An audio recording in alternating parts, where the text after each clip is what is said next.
নামাজ রোজা হজ যাকাতের পাশাপাশি আমার দয়াল নবীকে সম্মান করার হুকুম কার? কিন্তু দেখা গেল বর্তমান প্রেক্ষাপটে বাংলাদেশে এমন একটা সময় এসেছে, আমার দেশের এক শ্রেণীর মৌলানা সাহেবরা নামাজ রোজার কথা বলে ঠিক, কিন্তু আমার নবীর শান মানের কথা শুনলে ওনাদের চেহারা বেজার হয়ে যায়। কথা বলেন। নামাজ রোজার কথা ওনারা বলে ঠিক, কিন্তু আমার নবীর সম্মান এবং মর্যাদার কথা বলতে ওনারা বড্ড নারাজ। আমার নবীর জীবন চরিত্র তারা বর্ণনা করে, নবী নাকি কেরিয়ার শুরু করেছেন গরু রাখাল হিসাবে। আর একটু আস্তে কোন নাউজুবিল্লাহ। আপনাদের ইমাম কি বলে? আমার নবীকে আজকে মডার্ন ল্যাঙ্গুয়েজ দিয়ে, ইংরেজি শব্দ দিয়ে তিনি বলছেন আমার নবী নাকি কাউবয় ছিলেন। আমার নবী নাকি হযরতে খাদিজাতুল কুবরা রাদিয়াল্লাহু তাআলা আনহার বেতনভুক্ত কর্মচারী হিসেবে নাকি ওনার ক্যারিয়ার শুরু করেছেন। এই বুঝি নবীর শানের শব্দ? এই বুঝি নবীর শানের সম্মান? এজন্য আমি বলি, বাপদাদার ইতিহাস ঘাটলে যারা গরু রাখালের ভূমিকা পালন করেছিল তারাই একমাত্র আমার নবীকে গরু রাখাল শব্দ দিয়ে ব্যবহার করতে পারে। নচেত কোন ইমানদার মুসলমান আমার নবীর শানে, আমার নবীর আজমতে গরু রাখাল শব্দটি ব্যবহার করতে পারে না। বড় দুঃখ নিয়ে কথাগুলো বলছি। আপনারা তো মনে করেন মাঝে মধ্যে দুই এক লাইন ইংরেজি বললে বিরাট বড় মৌলভী সাহেব, দুই এক লাইন আরবি বললে বিরাট বড় মুফাসসিরে কোরআন। দুই এক লাইন ইংরেজি বলতে পারো, এটা তোমার অহংকার? ইউরোপ আমেরিকায় গিয়ে দেখো যারা সুইপারি করে তারাও তোমার চাইতে ফ্লুয়েন্টলি ইংরেজি বলতে পারে। কথা কন না? সৌদি আরবে গিয়ে দেখো যারা ঝাড়ু দেয় তারাও তোমার চাইতে ভালো আরবি বলতে পারে। অতএব হক্কানি রব্বানি আলেমকে দুই এক লাইন ইংরেজি আরবি বলার নাম হক্কানি আলেম নয়। যিনি কোরআন সুন্নাহর জ্ঞানে গভীর জ্ঞানী, যিনি পারদর্শী, যার মধ্যে আল্লাহ এবং রাসূলের প্রেম আছে, যার মধ্যে আমার দয়াল নবীর মহব্বত আছে, আল্লাহর ওলিদের মহব্বত আছে, যার কথায় আমার আল্লাহর শানে আঘাত আসে না, যার কথায় আমার নবীর শানে আঘাত আসে না, যাদের কথায় আল্লাহর ওলিদের আজমতের উপরে আঘাত আসে না, তারাই হলো হক্কানি ওলি, তারাই হলো হক্কানি আলেম। ডান হাত তুলে বলো ঠিক না? অতএব আমাদেরকে আজকে বুঝতে হবে, ওই যে হেমিলনের বংশীবাদক বাঁশি বাজিয়ে চলল, পিছন পিছন ইঁদুর বাদুর ছুটলো, এইরকম হেমিলনের বংশীবাদকদের পিছনে ছুটে ঈমান আমল নষ্ট করলে চলবে না। ওরাই আবার একদিক দিয়ে নামাজের কথা বলে, রোজার কথা বলে, আবার আমার নবীকে সবচেয়ে ছোট শব্দ ব্যবহার করে। একবার বিবেককে প্রশ্ন করো, যুবক, কলেজে পড়ো, বিশ্ববিদ্যালয়ে পড়ো, তোমাদের প্রতি দরদ মাখা হৃদয় নিয়ে বলছি, আমার নবীর শানে এই কাউবয় শব্দটা, গরু রাখাল শব্দটা কি ব্যবহার করা উচিত হয়েছে? এর চাইতে আর জঘন্য বেয়াদবি হতে পারে? তাদের যত দুশ্মনী আছে সব আমার নবীর সাথে। এজন্য আজকে বিলাসপুরের মাহফিল থেকে বাবাজি একটা কথা বলে যায়। আপনারা বলবেন যে হুজুর আপনারা এই কথাগুলা কেন বলা দরকার? আপনার বাবার একজন গালি দিয়েছে, আপনি যদি ভদ্রলোকের মতো বলেন ভাই যা ইচ্ছা গালি দেন, আমি খুব ভদ্র মানুষ, এটা কি ভদ্রলোকই না শয়তান? আর দুনিয়ার মা বাবার চাইতে হাজার গুণ বেশি আমার কাছে দামি আমার দয়াল নবী, যিনি আমার কবরের সাথী, যিনি আমার হাসরের সাথী, যিনি আমার মিজানের সাথী, যার শাফাতের ভিখারি আমি, যার কদমে পাকের স্পর্শ ছাড়া, যার শাফাত ছাড়া হাসরের ময়দানে কোন ব্যক্তি আল্লাহর জান্নাত দেখতে পারবে না। সেই নবীর মর্যাদায় যারা আঘাত করবে আমরা তাদেরকে সমর্থন করতে পারি? অতএব প্রিয় সুধী বন্ধুরা, ভূমিকায় কথাগুলো বললাম, আমার এই কথাগুলো আপনারা কোরআন সুন্নাহর মিজদাক অনুযায়ী বলছি, এই কথাগুলো খেয়াল রাখবেন। আমার নবীকে সম্মান করার হুকুম হচ্ছে আমার আল্লাহর। আসসালামু আলাইকুম, আপনারা দেখছেন কাদরিয়া সুন্নি মিডিয়া ইউটিউব চ্যানেল। নতুন নতুন ইসলামিক ভিডিও পেতে আমাদের চ্যানেলটি সাবস্ক্রাইব করুন। মহাগ্রন্থ আল কোরআনুল কারীম আমার নবীর সম্পর্কে কি বলা হচ্ছে? অসংখ্য অগণিত আয়াত রয়েছে, এর মধ্য থেকে আমি আপনাদের সামনে ছোট্ট একটা আয়াতে কারিমা তেলাওয়াত করেছি, যে আয়াতে পাকের মধ্যে আল্লাহ পাক বলেন, বান্দা শুনে রাখো, এই পৃথিবীর মধ্যে তোমরা যারা ঈমানদার, তোমরা যারা মুসলমান, তোমরা যারা আমি আল্লাহ পাককে মানো, তোমরা যারা আমার হাবিব মুহাম্মদুর রাসূলুল্লাহ সাল্লাল্লাহু আলাইহি ওয়াসাল্লামের উপর ঈমান গ্রহণ করেছো রে বান্দারা, শুনে রাখো, তোমাদের জন্য আমি আল্লাহ পাক একটা বিধান নাজিল করে দিলাম। আল্লাহ পাক সেই বিধানটা কি? আল্লাহ পাক বলেন, শুনে রাখো, এই পৃথিবীর মধ্যে আমি আমার বন্ধু নবীকে যেই কয়টা কোয়ালিটি দিয়ে পৃথিবীর মধ্যে প্রেরণ করলাম, আমার বন্ধু নবীর পরিচয়টা আমি আল্লাহ পাক তোমাদেরকে জানায় দিচ্ছি। আল্লাহ পাক বলেন, ইন্না আরসালনাকা শাহিদাও ওয়া মুবাশশিরাও ওয়া নাযীরা لتؤمنوا بالله ورسوله وتعزروه وتوقروه وتسبحوه بكرة وأصيلا। জোরে বলুন আল্লাহু আকবার, মহব্বতে বলুন ইয়া রাসূলুল্লাহ। আল্লাহ পাক বলেন, ও পৃথিবীর মানব সম্প্রদায়, আমি আমার নবীকে যে কয়টি গুণ দিয়ে পৃথিবীর মধ্যে প্রেরণ করলাম, এর মধ্যে অন্যতম একটা গুণ হচ্ছে আমার নবীকে আমি শাহেদ মানে সাক্ষীদাতা হিসাবে পৃথিবীর মধ্যে প্রেরণ করেছি। আমার নবী হচ্ছেন মুবাশশির মানে জান্নাতের সুসংবাদদাতা। আমার নবী হচ্ছেন নাযীর, জাহান্নামের ভীতি প্রদর্শনকারী।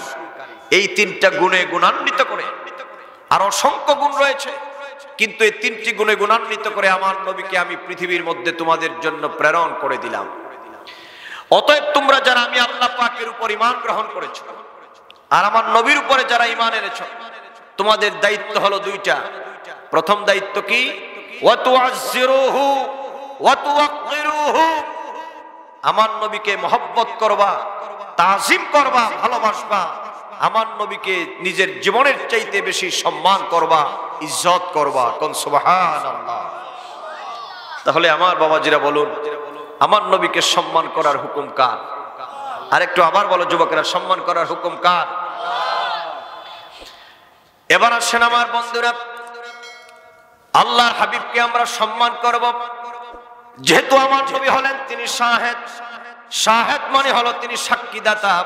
এই পৃথিবীর মধ্যে আল্লাহ পাক আমাদের জিম্মাদারিত্ব আমার বন্ধু নবীর কাছে আল্লাহ পাক দিয়েছেন।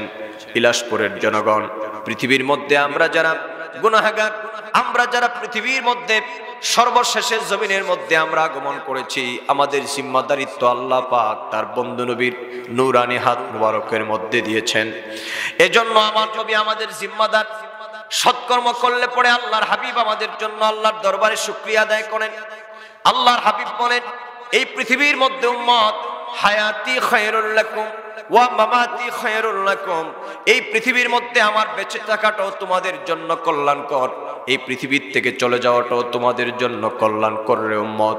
ফাইন রাআইতুমুনি খায়রান হামিদতুল্লাহ, এই পৃথিবীর থেকে আমি চলে যাওয়ার পর মদিনা মুনাওয়ারা থেকে আল্লাহ পাক আমাকে এমন ক্ষমতা দিয়েছেন, উম্মত আমি তোমাদের সকল আমলগুলা দেখতে পাই। উম্মত রে, যদি আমি আমলগুলা না দেখি, তাহলে হাসরের ময়দানে আমি আল্লাহ পাকের দরবারে কেমন করে সাক্ষী দিব? আমি কেমন করে আল্লাহর দরবারে তোমাদের জন্য সাক্ষী দিব? এজন্য আল্লাহ পাক আমার বন্ধু নবীকে এমন ক্ষমতা দিয়েছেন, রওজায়ে আকদাস থেকে আল্লাহর হাবিব তিনি উম্মতের আমলগুলো দেখতে পান। নবীজি বলেন, দুইটা রাওয়ায়াত এসেছে উম্মত আমি তোমাদের আমলগুলা নিজ চোখ যারা দেখতে পাই। অপর রাওয়ায়াতের মধ্যে এসেছে ফেরেশতাদের মাধ্যমে আল্লাহ পাক তার উম্মতের আমলগুলা নবীর দরবারে পৌঁছায় দেন। ও যুবক রে, ভালো করে শুনে যাও যুবক রে, মনটা নরম করে দিয়া শোনো, আমাদের প্রত্যেকটা আমল নবীর দরবারে পৌঁছানো হয়। ও যুবক, এজন্য নামাজ ছাড়বা না, রোজা ছাড়বা না, পিতামাতার খেদমত ছাড়বা না, অন্যায় কাজের প্রতি ধাবিত হবা না। এই পৃথিবীতে আল্লাহ পাকের নাফরমানি হয় এমন কোনো কাজ করবেন না আমার বাবাজিরা। কারণ কি জানেননি? এই পৃথিবীর মধ্যে সন্তান যদি কোনো অন্যায় করে অপরাধ করে, তার আব্বা আম্মা যদি শুনে, মানুষের সামনে তার মা বাবার চোখটা ছোট হয়ে যায়, মানে চেহারাটা বেজার হয়ে যায়। ও যুবক, এই পৃথিবীর মধ্যে কোনো সন্তান কি চাইবে নাকি তার মা বাবার মুখটা সমাজের সামনে ছোট হোক? কথা বলেন, চাইবে নাকি? এই পৃথিবীতে যে সুসন্তান, ওই সুসন্তান কোনোদিন চাইবে না তার মা বাবার চেহারাটা মানুষের সামনে বেজার হয়ে যাক, মানুষের সামনে ছোট হয়ে যাক। যুবকরে তোমরা শুনে রাখো, ঠিক তদ্রুপ ভাবে আমরা যারা আল্লাহকে মহব্বত করি, আমরা যারা আল্লাহর হাবিবকে মহব্বত করি, মনে রাখবা আমাদের প্রত্যেকটা আমল, আমাদের প্রত্যেকটা কৃতকর্মের রিপোর্ট আমার দয়াল নবীর দরবারে সোমবারে এবং বৃহস্পতিবারে পৌঁছায় দেওয়া হয়। আমার নবীজিকে আল্লাহ পাক কেমন ক্ষমতা দিয়েছেন।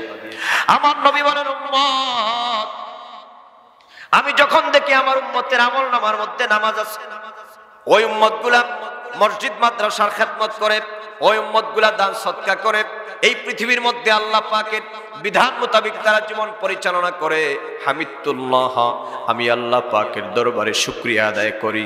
ওয়া ইন রাআইতুমুনি শাররান ইস্তাগফারতু লাকুম, উম্মত রে, আমি যখন দেখতে পাই তোমরা পৃথিবীর মধ্যে অন্যায় কাজের মধ্যে জড়িয়ে গিয়েছ, অপরাধ কর্মের মধ্যে তোমরা জড়িয়ে গিয়েছ, আমি তোমাদের পক্ষ থেকে মহান রব্বুল ইজ্জত ওয়াল জালালের দরবারে আমি ক্ষমা প্রার্থনা করি। আল্লাহু আকবার বলেন, আল্লাহু আকবার। কত বড় কথা দেখেন, আমার নবীর জিম্মাদারিত্বটা দেখেন। আমার নবী আমাদের জন্য আল্লাহর দরবারে ক্ষমা প্রার্থনা করেন। প্রশ্ন হচ্ছে এটা যে আমরা ইলাসপুরের জনগণ যদি অপরাধ করি, নবী কেন আল্লাহর দরবারে ক্ষমা চাইবেন? কথা কন না? কথা কি আমার বুঝতেছেন ভাইজান? ভালো করে বুঝেন, আলোচনাটা অত্যন্ত ব্যাপক হয়ে যাবে। আমি চেষ্টা করব 1 ঘন্টার ভিতরেই যাতে করে যতটুকু সম্ভব বলা যায়। প্রশ্ন হচ্ছে আমরা অন্যায় করি, অপরাধ করি, নবী কেন আল্লাহর দরবারে ক্ষমা চাইবেন? কারণ কি জানেননি আমার যুবকেরা, মুরব্বী বাবাজিরা, ও পর্দানিশীন মা বোনেরা, যে যেখান থেকে কথাগুলো শুনতেছেন ভালো করে শোনেন। এই পৃথিবীর মধ্যে আল্লাহ পাক আমাদেরকে, আল্লাহ পাক একবার ঘোষণা করে দিয়েছেন, নবী গো আমার, আপনার উম্মত হলো উম্মতে মরহুমা, উম্মাতুন মারহুমাতুন মাগফুরা। ওগো নবী, আপনার উম্মত হলো এই পৃথিবীর মধ্যে ক্ষমাপ্রাপ্ত উম্মত। এই পৃথিবীর মধ্যে আপনার উম্মতকে আমি আল্লাহ পাক মাফ করে দিয়েছি।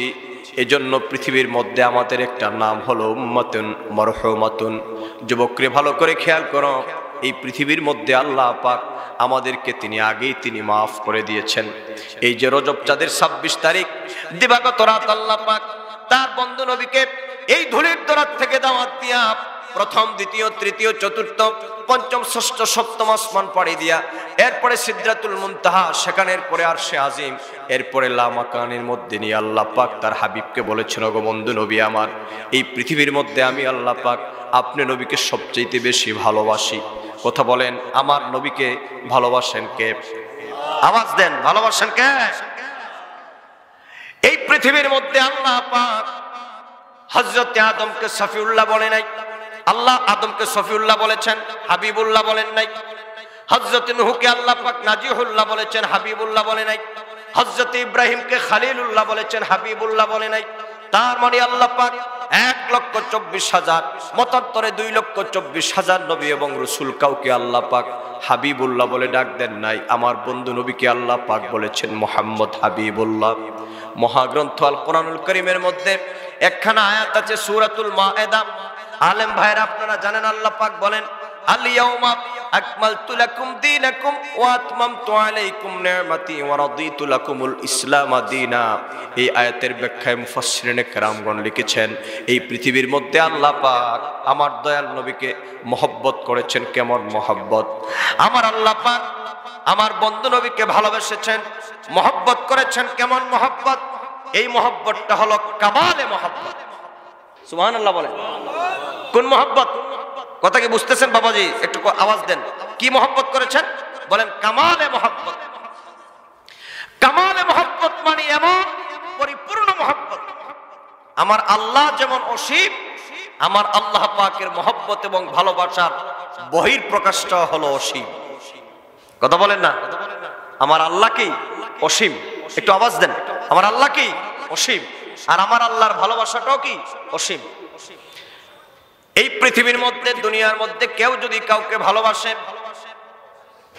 মনে করেন আপনি আপনার স্ত্রীকে আপনি ভালোবাসেন, আপনার আব্বা আপনার আম্মাকে আপনি ভালোবাসেন, এই পৃথিবীর মধ্যে কেউ যদি কাউকে ভালোবাসে, ভালোবাসার একটা বিনিময় আছে না নাই? যুবকরে একটু মনটা নরম করে দিয়ে শোনাও, আমি নেসার আহমদের কথা নয়, আল্লাহ এবং রসুলের কথাগুলো শোনায় দিচ্ছি।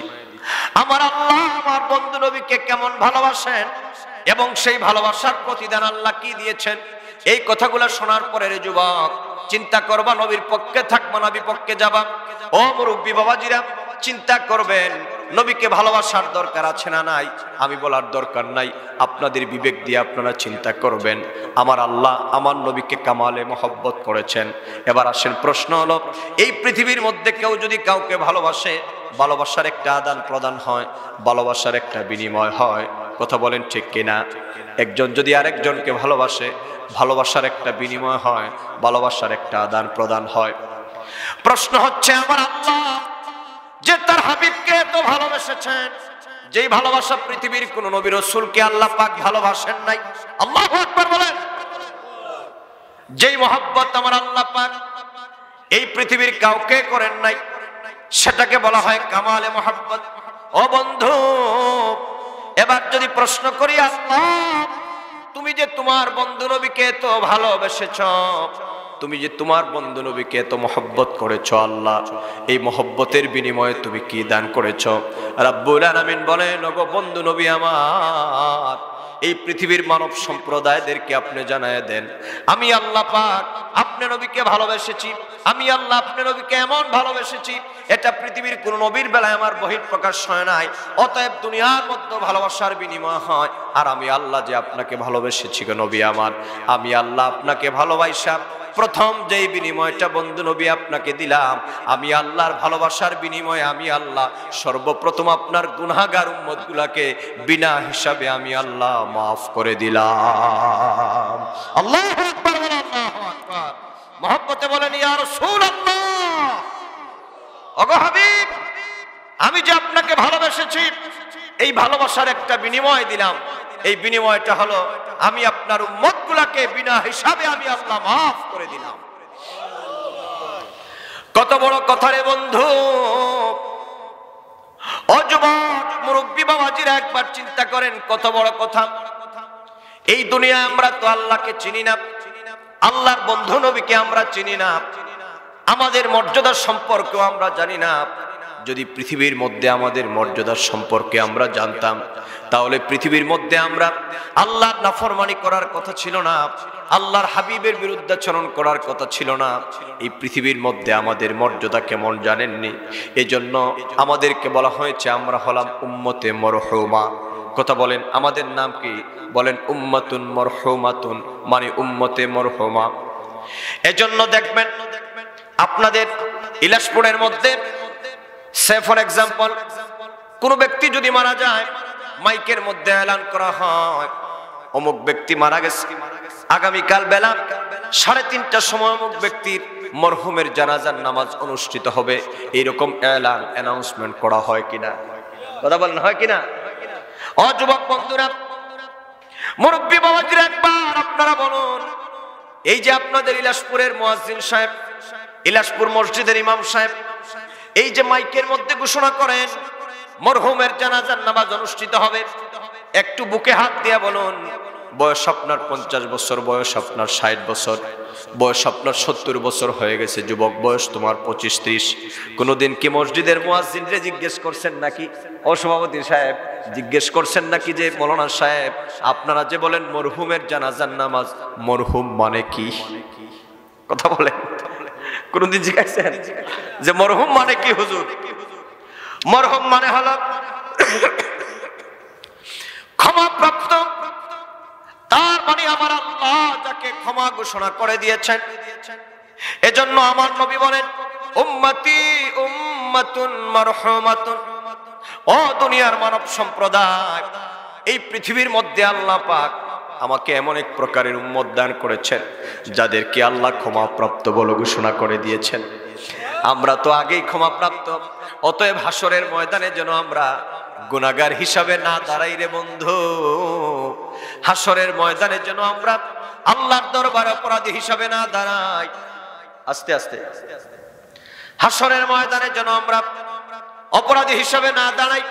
এজন্য আমার আল্লাহ পাক তার বন্ধু নবীকে এমন ক্ষমতা দিয়েছেন, আমার নবী রওজায়ে পাক থেকে তার উম্মতের আমলগুলা দেখতে পায়। দুনিয়ায় থাকতে যেন আল্লাহ হাবিবের উম্মতের গুনাহগুলা ক্ষমা হয়ে যায়, এজন্য আমার নবী নিজের জন্য কোনো ক্ষমা চান না। যেহেতু আহলুস সুন্নাত ওয়াল জামাতের আকীদা হলো আমার নবীর কোনো গুনাহ নাই। কথা বলেন ঠিক কিনা? আওয়াজ দেন ঠিক কিনা? আহলুস সুন্নাত ওয়াল জামাতের আকীদা হচ্ছে আল আম্বিয়া মাসুমুন আনিল খাতায়া, সমস্ত নবীরা এই পৃথিবীর ভুল ত্রুটি থেকে কি মুক্ত, গুনাহ থেকে মুক্ত, অপরাধ থেকে মুক্ত। নবীদেরকে হেফাজত করেছেন আমার আল্লাহ। অতএব নবী আলাইহিমুস সালামদের কোনো অপরাধ হতে পারে? হেফাজত করেছেন কে? অতএব আমার নবী তওবা করেন। এটা কি নিজের জন্য না আমাদের জন্য? কথা বলেন না। আচ্ছা বলুন তো, আপনি বাড়িতে ঘুমাচ্ছেন আর আপনার জন্য যদি কোনো ব্যক্তি তাসবিহ পড়ে দোয়া করে, ওই লোকটা কি আপনার শুভাকাঙ্ক্ষী কিনা? ওই লোকটা আপনার শুভাকাঙ্ক্ষী? এর চাইতে বড় শুভাকাঙ্ক্ষী আর হতে পারে? আর সেখানে যেখানে আমরা অন্যায় করি, অপরাধ করি, অযুবক কলিজার ভিতরে এই কথাটা জায়গা দাও, আমরা হাজারো অন্যায় করি, অপরাধ করি, আমরা নামাজ ছেড়ে দেই, রোজা ছেড়ে দেই, আল্লাহ আল্লাহ রসুলের বিধান আমরা মানি না, কোটি কোটি অন্যায় অপরাধে জীবনকে ভরপুর করে ফেলেছি, অপরাধের সীমা পরিসীমা নাই। কিন্তু আমার দয়াল নবী কত বড় দয়াল, রওজায়ে আকদাস থেকে আমার নবী সেই রওজায়ে পাক থেকে তার গোলামেরা যেন হাসরের ময়দানে লজ্জিত না হয়, এজন্য আমার আল্লাহর দরবারে আমাদের অপরাধ ক্ষমার জন্য আমার মালিকের দরবারে তওবা করেন। বড় করে বলেন না সুবহানাল্লাহ। কত বড় নিয়ামত আল্লাহ আমাদেরকে দিয়েছেন। এজন্য বাজার একটা কথা বলি, জীবনে যাই কিছু করেন আমার নবীর শানে বিয়াদবি করবেন না, জীবন ধ্বংস হয়ে যাবে। আমার নবীর শানে কখনো বিয়াদবি করবেন না। যতটুকু পারেন আমার নবীর শানে দুরূদ শরীফ পড়বেন, নবীকে মহব্বত করবেন। আল্লাহর ইবাদত, আমার নবীর মহব্বত, দুইটাই হলো আমাদের ইমানদারদের পুঁজি। কথা বলেন ঠিক কিনা? সালাহাতু সালাম গহয় আমার দরুদ সালাম গহয় আমার কয় নবী মুস্তাফা, তোমরা যদি যাও গো মদিনা, তোমরা যদি যাও গো। একটু গভীর রাতে বলেন না, যেন আমার নবী রোজায়ে পাক থেকে আমাদের আওয়াজ শুনতে পায়। সালাহাতু সালাম গহয় আমার দরুদ সালাম গহ আমার কয় নবী মুস্তাফা, তোমরা যদি যাও গো মদিনা, মদিনা শরীফের মাঝে বেহেশতেরি বাগান আছে, মদিনা শরীফের মাঝে বেহেশতেরি বাগান আছে, সেই বাগানে আছে না আমার, সেই বাগানে আছে না আমার জিন্দা নবী মুস্তাফা, তোমরা যদি যাও গো মদিনা, সালাতু সালাম গহয় আমার দরুদ সালাম গহ আমার কয় নবী মুস্তাফা, তোমরা যদি যাও গো মদিনা। মহব্বতে বলেন ইয়া রাসূলুল্লাহ। আমার নবী আমাদের জন্য সাক্ষী হবে। আল্লাহ পাক বলেন ইন্না আরসালনাকা শাহিদা, নবী আপনাকে সাক্ষী হিসাবে প্রেরণ করলাম। ও মুবাশশিরা, নবীকে জান্নাতের সুসংবাদদাতা হিসাবে আল্লাহ পাক প্রেরণ করেছেন। এই জন্য কি কি কাজ করলে পরে আমরা জান্নাতি হব নবীজি সব বলে দিয়েছেন। আল্লাহ পাকের ইবাদত করা, মসজিদ মাদ্রাসার খেদমত করা, এগুলা জান্নাতে যাওয়ার অন্যতম কাজ। কথা বলেন না ঠিক কিনা? এই যে মসজিদ আল্লাহর ঘর, আল মসজিদু বাইতুল্লাহ, আর মাদ্রাসা হচ্ছে আমার নবীজির ঘর। কথা বলেন ঠিক কিনা? অতএব জান্নাতে যাওয়ার জন্য নবীজি সুসংবাদগুলা দিয়েছেন। নবীজির নাম হচ্ছে নাযীর, তিনি জাহান্নামের ভীতি প্রদর্শনকারী। কি কি কাজ করলে পরে এই পৃথিবীতে আমরা জাহান্নামের উপযোগী হয়ে যাব? নামাজ ছাড়লে কি জান্নাতে যাবেন না জাহান্নামে যাবেন? যেটা বারবার বলেছেন, যদি আপনি রোজা ছাড়েন জাহান্নামে যাবেন, সুদ খাইলে পরে জাহান্নামের উপযোগী হবেন। কথা কন? চুরি করলে, ডাকাতি করলে, জেনা ব্যভিচার করলে, পৃথিবীতে মানুষের উপর মিথ্যা অপবাদ দিলে, অন্যায়ভাবে কাউকে হত্যা করলে আপনি জাহান্নামের উপযোগী হবেন। আল্লাহ পাক আমার নবীকে এই সমস্ত গুণে গুণান্বিত করে আল্লাহ পাক পৃথিবীতে পাঠিয়েছেন। নবীজি শুভ সংবাদ দিয়েছেন জান্নাতের আর জাহান্নামের ভীতি প্রদর্শন করেছেন। এবার আসেন আল্লাহ পাক বলেন, লিতুমিনু বিল্লাহি ওয়া রাসূলিহি ওয়া তুআজ্জিরুহু ওয়া তুওয়াক্কিরুহু। তোমরা যারা পৃথিবীতে ঈমানদার মুমিন মুসলমান, তোমাদের দুইটা দায়িত্ব। একটা হলো আমার নবীকে সম্মান করবা, আমার নবীকে তাজিম করবা। কথা কন? নবীকে সম্মান এবং তাজিম করার হুকুম কার? আস্তে কমেন না, তাড়াতাড়ি বলেন, সময় আমরা 12টার ভিতরে শেষ করবো, অতএব সময় খুবই কম, আমাকে অনেক কথা বলতে হবে। নবীকে সম্মান করার হুকুম কার? কিন্তু আমরা কি নবীকে যথোপযুক্ত সম্মান করি? যেইভাবে করার সেইভাবে আমরা করি না। আমরা তো মনে করি নবীজির নাম নিলাম মাঝে মধ্যে, এটাই সম্মান। আর অনেক ভাইয়েরা আছে নবীর সম্মানকে সমাজের মধ্যে বেদাত বলে চালায় দিচ্ছে। আমরা নবীকে একটু দাঁড়িয়ে সালাম দেই, আমরা নবীর শানে একটু, নবীর নাম মুবারক নিয়ে একটু চুমো খাই। অনেক আমাদের ভাইয়েরা আছেন ওইগুলা নিয়ে ওনারা আবার করতে দেন না। ওনারা আমাদের ভাই। আমি বলবো ভাই, এগুলা বলার কোনো দরকার নাই। নবীর মহব্বতে যে যতটুকু পারে করুক, যদি সেটা শরীয়তে নিষিদ্ধকৃত না হয় আমরা সেটাতে বাধা দেওয়াটা উচিত হবে। কথা বলেন না? বাধা দেওয়া উচিত হবে? উচিত হবে। এবার আসেন আমার নবীজিকে যে আমরা সম্মান করব।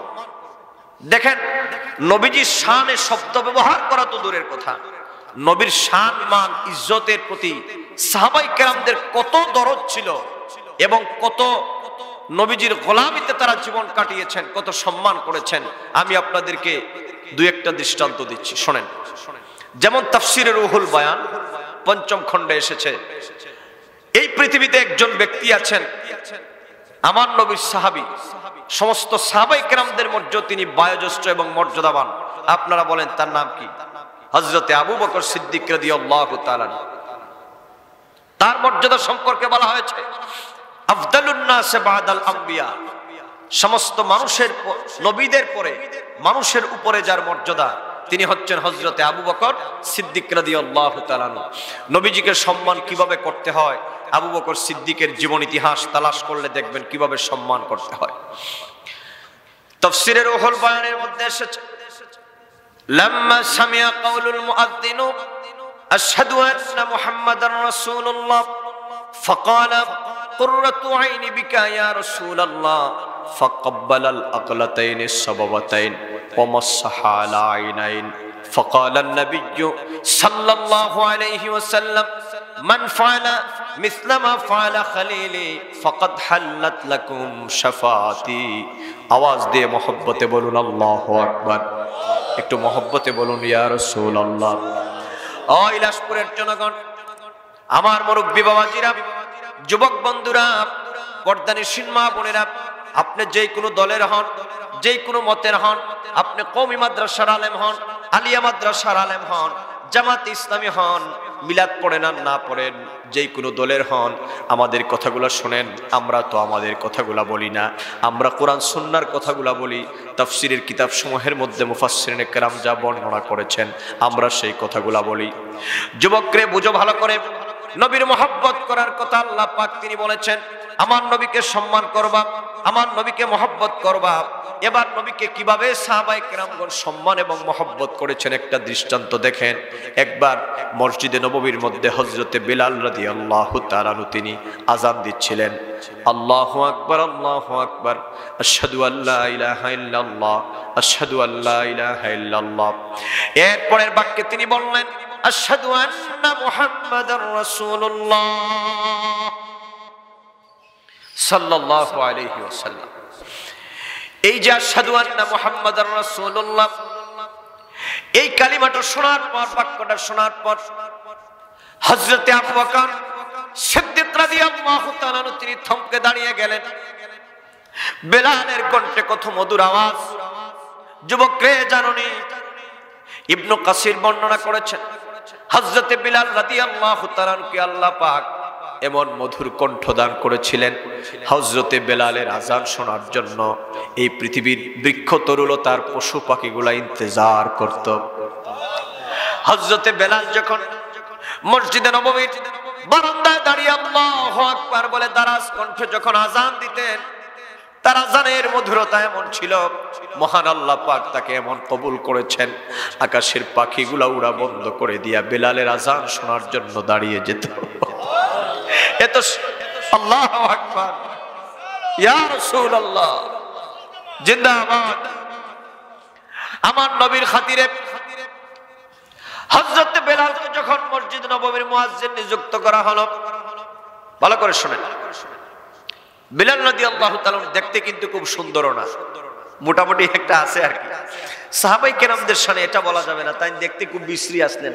অনেকে বলে না, ওয়াজের ছলে বলে, এগুলা জায়েজ নাই। আরে মিয়া, উনি যতই কালো থাকুক তোমার আমার চাইতে, এই বাবা ঠিক আছে, এই বাবা ঠিক আছে, ইমান ঠিক আছে, মাশাআল্লাহ, এই ঠিক কথা, অনেক অনেক ভালো, মানে কি যেটার কোনো সীমা পরিসীমা নাই। তোমার সামরা দোলা দিয়ে আমি কি হইব? কে কথা বলো না ঠিক কেন? যদি নবীর মহব্বত না থাকে, আয় যুবক কথা বলো। হযরত বেলাল রাদিয়াল্লাহু তাআলা নুকে মসজিদে নববীর মুয়াজ্জিন নিযুক্ত করার পর সাহাবায়ে কেরামদের মধ্যে একটু কানা ঘষা শুরু হয়ে গেল। আমার নবী সাহাবায়ে কেরামদেরকে ডাকলেন, আর আমার নবী সাধারণ সবাই বক্তব্য রাখলেন। বললেন, সাহাবীরা রে, আমার বেলালের মাকাম আর আমার বেলালের মর্যাদা কেমন জানোনি? আমার বেলাল আযান দিবে, এটা দুনিয়ার কোনো মানুষের সিদ্ধান্ত নয়। মসজিদে নববীর মধ্যে 5 ওয়াক্ত দাঁড়িয়ে আল্লাহর নামে সাক্ষ্য দিবে, আমি মুহাম্মদ সাল্লাল্লাহু আলাইহি ওয়াসাল্লামের রিসালাতের পক্ষে সাক্ষ্য দিবে, 5 বার আযান দিবে। এই সিদ্ধান্তটা দুনিয়ার কোনো মানুষের নয়, এই সিদ্ধান্ত হচ্ছে আমার আল্লাহ। আল্লাহু আকবার বলেন, আল্লাহু আকবার। ওগো সাহাবীরা, এই সিদ্ধান্তটা কার? আমার আল্লাহ। সাহাবীরা আর কোনো কথা বলেন না। বেলাল রাদিয়াল্লাহু তাআলার কথা বলতে গেলে এক রাত বলা যাবে না, শুধু সংক্ষেপে একটা কথা বলি। নবীজি একদিন সকাল বেলায় বেলালকে ডাকলেন মুস্কি হাসি দিয়া। বেলাল বললেন, লাব্বাইকা ওয়া সাদাইকা ইয়া রাসূলুল্লাহ, নবী আমি হাজির। নবীজি বেলালের মাথায় হাত রাখলেন, হাত রেখে বললেন, ইয়া বেলাল, ইন্নী দাখালতুল জান্নাতাল বারিহাতা খাসখাসাতান। রে বেলাল, গত রাতে আমি জান্নাত সফরে গেলাম, আর জান্নাতে যাওয়ার পরে আমি একটা লোকের পায়ের ধ্বনি শুনতে পেলাম। তাকায় দেখি আমার সামনে আমার বেলালকে দেখা যায়। আল্লাহু আকবার বলেন। কত মর্যাদা রে বন্ধু, ও বন্ধু, কত মর্যাদা বেলাল রাদিয়াল্লাহু তাআলা। তিনি আযান দিচ্ছেন, সুবহানাল্লাহ বলেন। সেই বেলাল আযান দিচ্ছেন। যারা বেদাত বলেন, ঘটনা দুনিয়ার বল্টু মিয়ার না, ঘটনা বলা হচ্ছে নবীর শ্রেষ্ঠ 2 জন সাহাবী। একজন হযরতে আবু বকর সিদ্দিক, আর একজন হচ্ছেন মুয়াজ্জিনুর রাসূল হযরতে বেলাল রাদিয়াল্লাহু তাআলা, যাকে মুয়াজ্জিনুর রাসূল বলা হয়। সুবহানাল্লাহ বলেন। আলেম ভাইরা আছেন। হযরতে বেলাল আযান দিচ্ছেন। কথা কি আমার বুঝতেছেন? আমি বুঝাতে চাচ্ছি, আল্লাহ কয় ওয়া তুআজ্জিরুহু ওয়া তুওয়াক্কিরুহু, নবীকে সম্মান করবা, ইজ্জত দিবা। তো নবীকে কিভাবে ইজ্জত দিব আমরা তো জানি না, সাহাবায়ে কেরামদের জীবন ইতিহাস থেকে শিখতে হবে। তো সাহাবীরা কিভাবে নবীকে ভালোবাসতেন, এই প্রসঙ্গে আপনাদেরকে একটা ঘটনা শোনাচ্ছি, তাফসীরে রুহুল বয়ানে এসেছে। হযরতে আবু বকর সিদ্দিক রাদিয়াল্লাহু তাআলা হযরতে বিলাল রাদিয়াল্লাহু তাআলার কণ্ঠে যখন আওয়াজ শুনতে পেলেন, আশহাদু আন্না মুহাম্মাদার রাসূলুল্লাহ, এই কথা শোনার পরে হযরতে আবু বকর সিদ্দিক রাদিয়াল্লাহু তাআলা তিনি থমকে দাঁড়িয়ে গেলেন। আর তার মনে হয়ে যায়, আল্লাহ পাক তো বলেছেন তার বন্ধু নবীকে সম্মান করার কথা, তাজিম করার কথা। এমন সময় হযরতে বেলাল কলিজা কাড়া কণ্ঠে, মধুর কণ্ঠে আবার বললেন, আশহাদু আন্না মুহাম্মাদার রাসূলুল্লাহ, আমি সাক্ষ্য দিচ্ছি মুহাম্মদ সাল্লাল্লাহু আলাইহি ওয়াসাল্লাম আল্লাহ পাকের সর্বশ্রেষ্ঠ বান্দা এবং রাসূল। এই কথা শোনার পরে হযরতে আবু বকর এই মুহূর্তে তিনি কি করবেন, riwayaতের মধ্যে এসেছে, ফাকালা কুররাতু আইনি বিকা ইয়া রাসূলুল্লাহ। হযরতে আবু বকর সিদ্দিক রাদিয়াল্লাহু তাআলা আনহু আমার নবীর রিসালাতের সাক্ষ্য যখন দেওয়া হচ্ছে, তখন তিনি তার জবান দিয়ে বললেন, ইয়া রাসূলুল্লাহ, ওগো নবী, এই পৃথিবীর মধ্যে আমি আপনাকে ভালোবাসি, সেটা আমার মুখের দাবি নয়। নবী গো, আমি ঘোষণা দিলাম আপনি নবী হচ্ছেন, আমি আবু বকরের চোখের মণি। একজন মানুষের চোখ থেকে যেইভাবে তার মণিকে আলাদা করা সম্ভব নয়, চোখ থেকে যেইভাবে তার মণিটারে আলাদা করা সম্ভব নয়, ওগো দয়াল নবীজি, আমি আবু বকরের জীবন থেকেও আপনি নবীকে আলাদা করা সম্ভব নয়। এই কথা বলার পরে ফাকাব্বালাল আগলাতাইনি সাবাবাতাইন, কাব্বালা ইউকাব্বিলু তাকবিলান, বমানা কিস করা, চুম্বন করা। ভালো করে শুনেন, হযরতে আবু বকর বললেন, কুররাতু আইনি বিকা ইয়া রাসূলুল্লাহ। এই দোয়াটা পড়ার পর ফাকাব্বালাল আগলাতাইনি সাবাবাতাইন, আলেম ভাইরা আপনারা জানেন, মাদ্রাসার ছাত্ররা আল আগলাতাইনি সাবাবাতাইন বলা হয় দুই বৃদ্ধাঙ্গুলিকে, দুই বৃদ্ধাঙ্গুলির নখকে বলা হয় আল আগলাতাইনি সাবাবাতাইন। আবার অন্য হাদিসে এসেছে এই দুই বৃদ্ধাঙ্গুলিকে বলা হয় আল ইবহামাইন। কি বলা হয়? আল ইবহামাইন। সুবহানাল্লাহ, সাহেব হুজুর আছেন না? আমার ভাইরা, আল্লাহর হাবিবের সাহাবী হযরতে আবু বকর সিদ্দিক রাদিয়াল্লাহু তাআলা আনহু এই দুইটা বৃদ্ধাঙ্গুলির মধ্যে তিনি চুমা খাইলেন, ওয়ামাসসাহা আলা আইনাইন, এবং তিনি তার দুইটা চোখের মধ্যে মাসহ করলেন। ভালো করে বুঝেন আমার বাবারা, মূল বিষয়টা ভালো করে বুঝেন। নবীজির নাম শুনলেন আজানে, আবু বকর সিদ্দিক রাদিয়াল্লাহু তাআলা আনহু, যিনি আফদালুন নাস বাদাল আম্বিয়া, সমস্ত নবীদের পরে মানুষের মধ্যে যার মর্যাদা বড়, সেই সাহাবী আবু বকর সিদ্দিক। আর দোয়া পড়লেন, কুররাতু আইনি বিকা ইয়া রাসূলুল্লাহ, হুজুর আপনি আমার চোখের মণি। এরপরে দুইটা বৃদ্ধাঙ্গুলির মধ্যে চুমা খাইলেন, ওয়ামাসসাহা আলা আইনাইন, এবং চোখের মধ্যে আমার নবীজির নাম মোবারক নিয়া হযরতে আবু বকর সিদ্দিক, আমার নবীর শ্রেষ্ঠ সাহাবী, দুইটা বৃদ্ধাঙ্গুলিকে মাসহ করে দিলেন। আল্লাহু আকবার বলেন, আল্লাহু আকবার। আপনারাও একটু দেন, দুইটা বৃদ্ধাঙ্গুলিকে একত্রিত করেন, করেন। আজকের মাহফিল থেকে একটা সবক বাড়িতে নিয়ে যান, এবার চুমা দেন, এবার মাসহ করেন, মারহাবা বলেন। বাহ!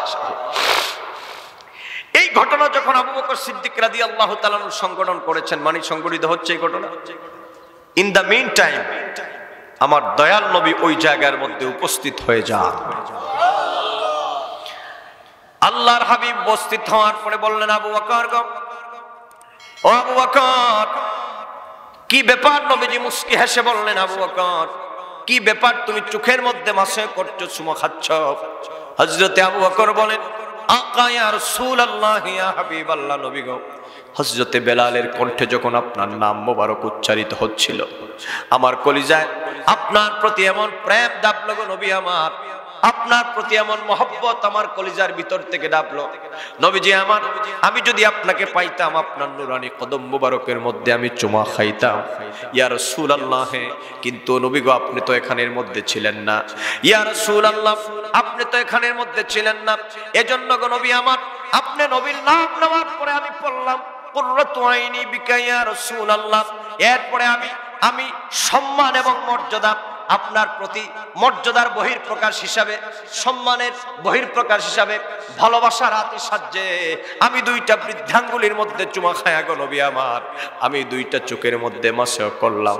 এই কথা শোনার পরে আমার নবী মুস্কি হাসি দিয়া বলে, আবু বকর, আমি নবীর মহব্বতে আজকে যেই কাজটা করেছো আমার আল্লাহ আর আমি নবী তোমার উপর খুশি হয়ে গেলাম। এবার নবীজি ফরমান জারি করলেন, আমার নবীর ফতোয়াটা এবার শুনেন। কৈলাসপুরের জনগণ, নবীর ভালোবাসার প্রতিদানটা কি, বিনিময়টা কি শুনে যান। আমার বাবাজিরা, আমার নবী নিষেধ করেন নাই। আমার নবীর কাছে যদি অপছন্দনীয় হতো তাইলে তো নবী বলতেন, আবু বকর এই কাজটা তুমি ভালো করো নাই। এবার আমার নবী কি বললেন? বলেন, আবু বকর গো, মান ফাআলা মিসলা মা ফাআলা খালিলি ফাকাদ হাল্লাত লাকুম শাফাআতি। আমার নবী বললেন, ও দুনিয়ার মানুষ, মান ফাআলা মিসলা মা ফাআলা খালিলি, আমার আবু বকর যেই রকম আমি রাসূলের মহব্বতের বহিঃপ্রকাশ হিসাবে ভালোবাসার আতিশয্যে যেই রকম আমি নবীর নামটা শোনার পর বৃদ্ধাঙ্গুলির মধ্যে চুমু খেয়েছে আর দুইটা চোখের মধ্যে মাসিয়া করেছে, কিয়ামত পর্যন্ত যদি কোনো ব্যক্তি আমি নবীর ভালোবাসা মহব্বত নিয়ে এরকম করে আমার নামটা শোনার পরে যদি বৃদ্ধাঙ্গুলির মধ্যে চুমা খায় আর চোখের মধ্যে যদি মাসিয়া করে, ফাকাদ হাল্লাত লাকুম শাফাতি, ওই ভয়াল হাসরের ময়দানে ডে অফ জাজমেন্ট, বিচার দিবস যেদিন শুরু হয়ে যাবে, মানুষেরা বিভিন্নভাবে ছোটাছুটি করতে থাকবে, আল্লাহ পাক তার হাবিবের কদমের পাশে সমস্ত মানুষদেরকে জায়গা করে দিবেন। মনে রাখবেন, হাসরের ময়দান কায়েম হবে আমার দয়াল নবীর দু পায়ের মধ্যেখানে। হাদিসে পাকের রওয়ায়াত। বুঝবারে দুনিয়ার মানুষ নবী কেমন ধন, বুঝবারে যখন হাসরের ময়দান কায়েম হয়ে যাবে, বুঝবা আমার নবী কেমন মহামর্যাদাবান। আমার নবী কয়, ওই দিন যেদিন তোমাদের বাবা কোনো সাহায্য করতে পারবে না, ওই দিন তোমাদের মা তোমাকে সাহায্য করতে পারবে না, নেতা তার কর্মীকে সাহায্য করতে পারবে না, কর্মী তার নেতাকে সাহায্য করতে পারবে না। ওই ভয়াল কঠিন হাসরের ময়দান যেদিন কেউ কারো বোঝা বহন করবে না, লা তাসিরু ওয়াজিরাতুন উইসরা উখরা। এরপরে ইয়াউমা লা ইয়ানফাউ মালুন ওয়ালা বানুন, যেদিন সন্তান সন্ততি আর ধনরাশি কোনো কাজে আসবে না, ওই দিন আমি মুহাম্মদ সাল্লাল্লাহু আলাইহি ওয়াসাল্লাম তোমাদের জন্য কত উপকার করব। ওই যে তোমরা আমার নামটা শুনে আমার আবু বকর সিদ্দিকের মতো বৃদ্ধাঙ্গুলির মধ্যে তোমরা চুমু খেয়েছিলা, চোখের মধ্যে মাসে করেছিলা, আমি নবীর সম্মানে ওই হাসরের ময়দানে আমি নবী তোমাকে ডেকে ডেকে আমার পাশে এনে আমি রাসূলুল্লাহ তোমাকে শাফাত করে করে হাউজে কাউসার পান করায় দিয়া আল্লাহর জান্নাত পর্যন্ত পৌঁছায় দিব। জোরে বলুন সুবহানাল্লাহ। তাহলে হাসরের ময়দানে আমরা নবীর শাফাত চাই কি চাই না? ডান হাত তুলে বলেন চাই কি না? বলেন ইয়া রাসূলুল্লাহ। আল্লাহু আকবার। ইয়া রাসূলুল্লাহ। জিন্দাবাদ জিন্দাবাদ। শাফায়াতের কান্ডারে মদিনা ওয়ালায় আমার, শাফায়াতের কান্ডারে মদিনা ওয়ালায় মুহাম্মদ মুস্তাফা নবী সাল্লাল্লাহু আলাইহি মুহাম্মদ মুস্তাফা নবী। আমার বাবাজিরা, গভীর রাত একজনের দর্শনের মতো আওয়াজ দিয়ে আমার নবীর শানে পড়ুন, শাফায়াতের কান্ডারে মদিনা ওয়ালা আমার, শাফায়াতের কান্ডারে মদিনা ওয়ালা ইয়া মুহাম্মদ মুস্তাফা নবী সাল্লাল্লাহু আলাইহি ইয়া মুহাম্মদ মুস্তাফা নবী সাল্লাল্লাহু। আল্লাহর নূরে সৃজন যিনি, গায়েবের খবর তার মুখেতে শোনে। আল্লাহর নূরে সৃজন যিনি, গায়েবের খবর তার মুখেতে শোনে। দোসরা কোনো মাবুদ নাই এক আল্লাহ, বলো দোসরা কোনো মাবুদ নাই এক আল্লাহ। ইয়া মুহাম্মদ মুস্তাফা নবী সাল্লাল্লাহু আলাইহি ইয়া মুহাম্মদ মুস্তাফা নবী। শাফায়াতের কান্ডারে মদিনা ওয়ালায় আমার, শাফায়াতের কান্ডারে মদিনা ওয়ালায় মুহাম্মদ মুস্তাফা নবী সাল্লাল্লাহু আলাইহি মুহাম্মদ মুস্তাফা নবী। কেহ বাহা বলে নবী নূরেরই পুতুল, কেউ বা বলে নবী গোলাপেরই ফুল। নয় সে গোলাপ নয় সে পুতুল নূর আল্লাহ, বলো নয় সে গোলাপ নয় সে পুতুল নূর আল্লাহ। ইয়া মুহাম্মদ মুস্তাফা নবী সাল্লাল্লাহু আলাইহি ইয়া মুহাম্মদ মুস্তাফা নবী। জোরে বলেন মারহাবা ইয়া রাসূলুল্লাহ। তাহলে আজকে আমার বাবাজিরা একটা ওয়াদা কি করতে পারবেন? যত জীবন বেঁচে থাকবো নবীর সাহাবী হযরতে আবু বকর সিদ্দিক রাদিয়াল্লাহু তাআলা যে কাজটা করেছেন, মুস্তাহাব হিসাবে তাফসীরে জালালাইনে এসেছে, যেটা কওমি মাদ্রাসাতেও পড়ানো হয়। আমরা নবীজির মহব্বতে এই আমলটা, এই ছোট্ট আমলটা করতে রাজি আছি না নাই? ডান হাত উঁচু করে দেখান, দুই হাত তুলে বলেন রাজি আছি না নাই? আল্লাহ যেন কবুল করেন, সবাই পড়েন আমিন। এবার আপনারা প্রশ্ন করতে পারেন, হুজুর যে আবু বকর সিদ্দিক রাদিয়াল্লাহু তাআলার আমলে আযান হইছে, বেলাল আযান দিয়েছেন, এখন তো আর আমাদের এখানে বেলাল নাই, এখনো কি আমরা এই আমলটা করব কিনা প্রশ্ন দাঁড়ায় না? আরেকটা রিওয়ায়াত আমার স্মৃতিপটে ভেসে উঠেছে, শোনায় দেই। এখনো যদি আপনার ইলাসপুর জামে মসজিদে আযান হয়, এখনো যদি আপনার মসজিদের মধ্যে আযান হয়, আমার নবী বলেন, উম্মত মান সাম্মা ইসমি ফিল আযানে ফাকাব্বালাল ইবহামাইহি ওয়া মাসহা আলা আইনাইহি লাম ইয়াউম আবাদান। আমার ভাইরা, আলেম ভাইরা, আমার মাদ্রাসার ছাত্র ভাইরা, শিক্ষিত সমাজ, ভদ্র সমাজ, ও ইলাসপুরের জনগণ, আল্লাহর হাবিব নূর নবী হায়াতুন নবী বলেন, উম্মত কিয়ামত পর্যন্ত যদি তোমাদের ইলাসপুর জামে মসজিদের মধ্যে আযান হয়, আর আমার কোন উম্মত যদি আযানের মধ্যে মুয়াজ্জিন যখন বলবে আশহাদু আন্না মুহাম্মাদার রাসূলুল্লাহ, ওই সময় আমার কোন উম্মত যদি মান সাম্মা ইসমি ফিল আযানে, কোন ব্যক্তি যদি আযানের মধ্যে আমি নবীর নামটা শুনে, আর ওই ব্যক্তি যদি ওয়াকাব্বালাল ইবহামাইহি, আগের riwayate পেয়েছিলাম ফাকাব্বালাল আগলাতাইন সাবাবাতাইন, আর এই riwayতের মধ্যে ইবহামাইন, ওই যে বলছিলাম মনে হয়ে গেছে মাশাআল্লাহ, ওই যে আল্লাহর হাবিব বলেন ফাকাব্বালাল ইবহামাইন, আযানের মধ্যে শুনলো আমি নবীর নাম, আর ফাকাব্বালাল ইবহামাইন, দুইটা বৃদ্ধাঙ্গুলির নখের মধ্যে চুমা খায় যদি, ওমাসসাহালাইনাইন, আর যদি তার দুইটা চোখের মধ্যে মাসে করে, আমি নবী বলে দিলাম লাম লাম ইয়াউম্মু আবাদা, আমি নবী বলে দিলাম আমার ওই উম্মতের চোখ কোনোদিন অন্ধ হবে না। আল্লাহু আকবার, আল্লাহু আকবার। লাম ইয়াউম্মু আবাদা, আমার নবী বলেছেন উম্মত আমি নবীর নাম নিয়ে যদি কোনো ব্যক্তি চুমা খায়, তাহলে আমি নবীর নাম মুবারকের বদৌলতে ওই ব্যক্তির কোনোদিন দৃষ্টি হারানোর সম্ভাবনা। কারণ কি? কারণ মুমিন ব্যক্তির দৃষ্টি শক্তিটা আমার নবীর নূরের দ্বারা পয়দা। কথা বলেন না? এজন্য আমার দেশের জাতীয় কবি, আমার দেশের কিছু হুজুররা বুঝে না, কিন্তু আমার দেশের জাতীয় কবি, কবি সম্রাট কবি কাজী নজরুল ঠিকই বুঝছে। এই যে ছোটবেলায় পড়েছেন, নবী মোরে নূরে হে খোদা, তার তরে সকল পয়দা, আদমের পেশানিতে সেই নূরের রৌশনী, নবী মোর পরশমণি, নবী মোর সোনার খনি, নবী নাম জপে যে সেই তো দোজাহানের ধনী, চাঁদ সূরজ গ্রহ তারা তারি নূরের ইশারা, আদমের পেশানিতে তারি নূরের রৌশনী, নবী মোর নূরে খোদা, তার তরে সকল পয়দা। আল্লাহু আকবার বলেন। আমার নবী নূরে খোদা, আর আমার নবীর নূর মুবারক দ্বারা আল্লাহ পাক মুমিন ব্যক্তির চোখের দৃষ্টি শক্তিকে আল্লাহ পাক বাড়িয়েছেন। অতএব যেই নবীজির নূর মুবারক দ্বারা মুমিনের দৃষ্টি শক্তি পয়দা, ওই নবীকে সম্মান করলে আল্লাহ পাক ওই ব্যক্তির দৃষ্টি হারায় দেওয়ার কথা নয়। কাজে আমার বাবাজিরা, আজকের এই মাদ্রাসার মাহফিল থেকে আমরা যেই কথাটুকুন বাড়িতে নিয়ে যাব, আল্লাহ বলেছেন নবীকে সম্মান করবা, নবীকে তাজিম করবা। আমরা দেখেছি নবীকে সম্মান কিভাবে করতে হয়। আচ্ছা বলুন, যেখানে নবীজির নাম শুনলে এত বড় তাজিম করে, সেখানে আজকের বেয়াদবেরা নবীর শানে আজকে কত জঘন্য শব্দ ব্যবহার করছে।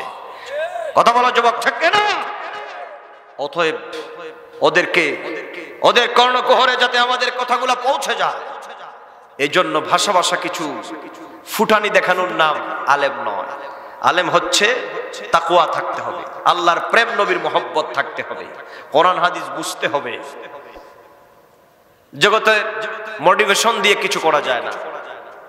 আল্লাহই তো কোরআনুল কারীমের মধ্যে বহু মোটিভেশন আমাদেরকে দিয়েছেন আমার নবীর মাধ্যমে। অতএব যেই মোটিভেশনাল স্পিকারের বক্তব্যের মধ্যে নবীর শানের বিরোধিতা হয়, ওই কথাগুলো কি আমরা মানতে পারি? যুবক কথা বলো, মানতে পারি? আমাদের কাছে কি আমার ঈমান বড় না ওই মৌলবীর কথা বড়? কথা বলো যুবক। অতএব আমরা আল্লাহর কথা মানবো না ওই কথিত মুল্লাদের কথা মানবো? আমার আল্লাহর কথা মানবো, আমার দয়াল নবীর কথা মানবো। অতএব প্রিয় সুধী বন্ধুরা, এই জন্যই আল্লাহ পাক বলেছেন লিতুমিনু বিল্লাহি ওয়া রাসূলিহি ওয়া তুআশশিরুহু ওয়া তুওয়াক্কিরুহু ওয়া তুসাব্বিহুহু বুকরাতাও وأصيلا আমি আমার বক্তব্য এখানেই রাখলাম যেহেতু গভীর রাত হয়ে গেছে সাদাকাল্লাহু মাওলানাল আযীম ওয়া সাদাকা রাসূলুহুন নবিয়্যুল হাবিবুল কারীম ওয়া নাহনু আলা যালিকা মিনাশ শাহিদিন ওয়াশ শাকিরিন আলহামদুলিল্লাহি রাব্বিল আলামিন